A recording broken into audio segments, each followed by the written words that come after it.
사도께서는 오늘 본문 10절에 그날에 이렇게 말씀합니다. 이 그날에라는 이 말을 영어 성경에서는 on D-Day 이렇게 말합니다. 우리 D-Day라는 말 많이 들어봤지 않습니까? 그날이라는 말은 정해진 날이라는 뜻입니다. 계획된 날이라는 뜻입니다. 작정된 날이라는 뜻입니다. 이 일이 반드시 이루어질 성취의 날이라는 말입니다.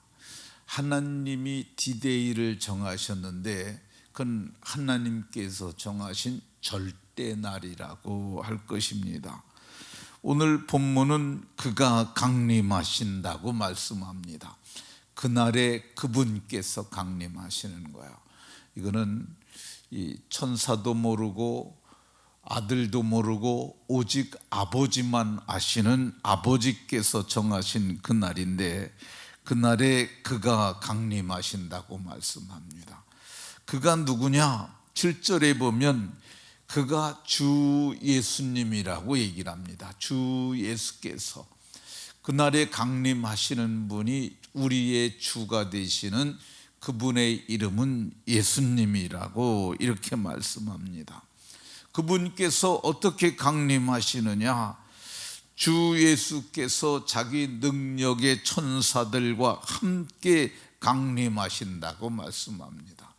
주 예수께서 자기 능력의 천사들과 함께 강림하신다고 그러는데 그 천사가 요한계시록 5장 11절에 보면 그 수가 만만이여 천천이라, 이 만만이여 천천이라 이거는 셀 수 없이 만큼 많은 그 천사들과 함께 그 능력의 천사들과 함께 강림하시는데 어떻게 강림하시느냐?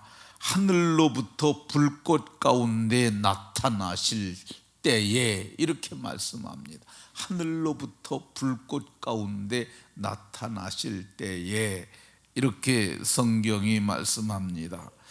오늘 이 하늘로부터 불꽃 가운데 강림하시는 이 모습이 좀 더 구체적으로 묘사된 것이 출애굽기 19장입니다.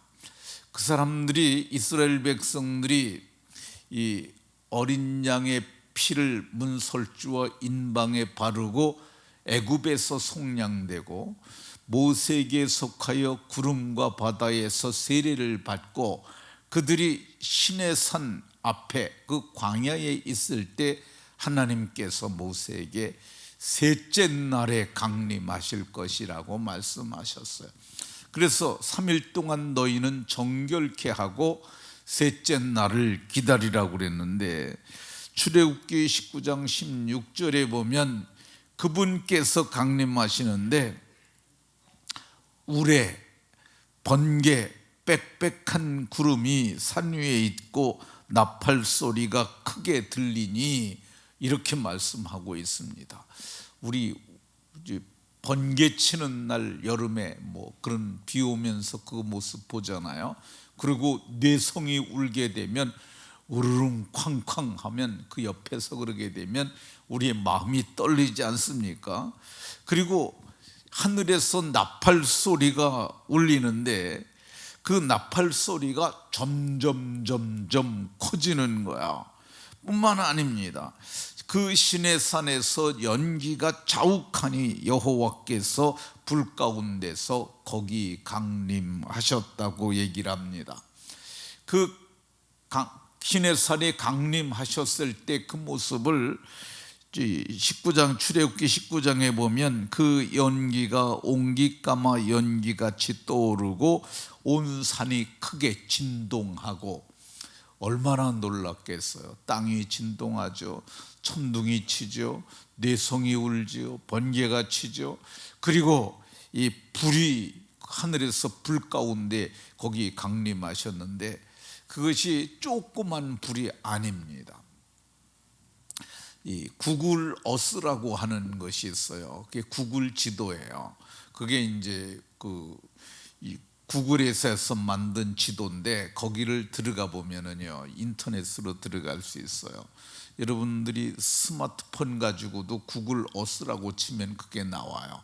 그래서 그걸 작동을 시키면은 우리가 시내산을 여기서도 볼 수가 있어요. 근데 시내산을 어떻게 보느냐, 이 완벽한 컬러는 아니지만 상당한 그 지형을 볼 수 있고 색깔대로 볼 수 있어요.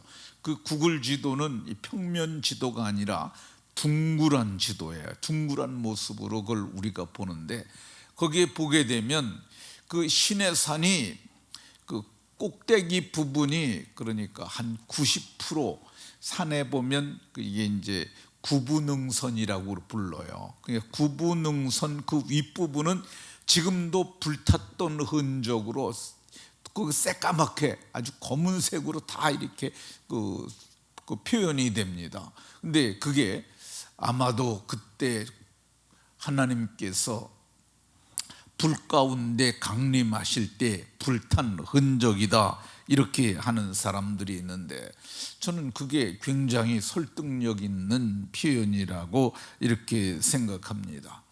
신약 성경에서도 바울 사도께서 그리스도께서 강림하실 때 모습을 주께서 호령과 천사장의 소리와 하나님의 나팔로 친히 강림하시리니, 이게 이렇게 표현은 이렇게 됐는데 그 모습을 우리가 그냥 좀 막연합니다. 주께서 호령을 하는데 그 소령이 어느 국지적으로 뭐 양주에만 들리는 것이 아니라 전 우주적으로 모든 피조물이 들을 수 있는 소리예요. 주께서 호령과, 그 호령이 요한복음의 5장에 보게 되면 이 죽은 자들이 하나님의 아들의 음성을 들을 때가 오나니 곧 이때라. 죽은 자들이 살아나리라.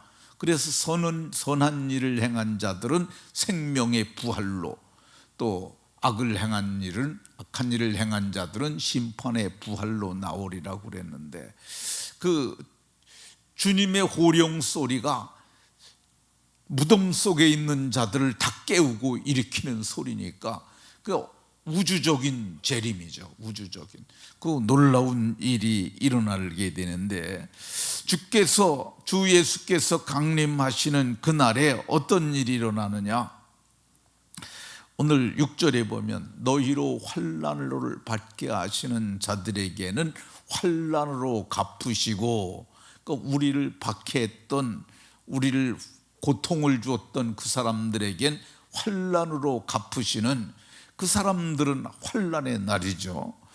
또 하나님을 모르는 자들과 우리 주 예수 그리스도의 복음에 순종하지 않는 자들에게는 형벌을 날이시리니, 그러니까 이 하나님을 모르는 자들, 그리고 우리가 예수가 유일한 구원자라고 그렇게 말했음에도 불구하고 그 말씀을 듣지 않고 복종하지 않는 자들은 형벌을 날이신다고 그러는데, 그 형벌을 성경은 이렇게 말씀합니다.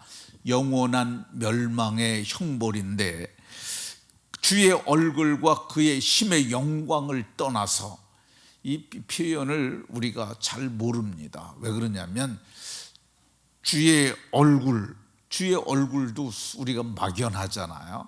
그러니까 인간으로 오셨던 그 예수님의 얼굴이 아니에요. 그는 이 만물을 창조하셨던 창조주의 얼굴이고, 이 그리스도의 얼굴에 있는 하나님의 영광을 아는 빛이 우리에게는 그게 빛이 되는 그 놀라운 은혜지만은, 근데 심판받는 영원한 멸망을 받는 사람들에게는 주의 얼굴과 그의 힘의 영광을 떠나는, 그걸 떠나는 사람들은 이 어둠 속으로 들어가는 거고, 바깥 어두운 데 들어가는 거고, 거기서 이 영원토록 고통을 받는, 그래서 주님이 오시는 그 날이 세상 사람들에게는 두려움의 날이요, 공포의 날이요, 영원한 멸망의 날이요, 영원한 형벌의 날일 수밖에 없습니다.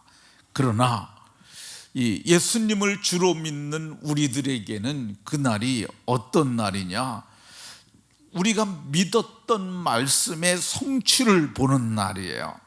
이 10절에 보면 그가 강림하사 모든 믿는 자들에게, 모든 믿는 사람들이 누구예요? 예수를 구주로 믿는 저와 여러분들에게는 이 놀랍게 여김을 받으시리니, 놀라는 날입니다. 우리가 어떻게 놀라냐? 성경에 그렇게 쓰여 있는데 그 말이 무슨 말인지 막연하게 알았는데 그날 실제로 그 영광을 보는 거야. 그러니까 주께서 호령과 천사장의 소리와 하나님의 나팔로 불꽃 가운데 강림하시는 그 장관의 모습, 그 말로 표현할 수 없는 그 모습을 볼 때 우리 그러잖아요. 감탄을 할 때, 이야, 우리는 이렇게 놀라는 날이고, 그날이 기쁨의 날이고 감격의 날이고, 그날이 우리 인생 생애 최고의 날이 될 줄로 믿으시기 바랍니다.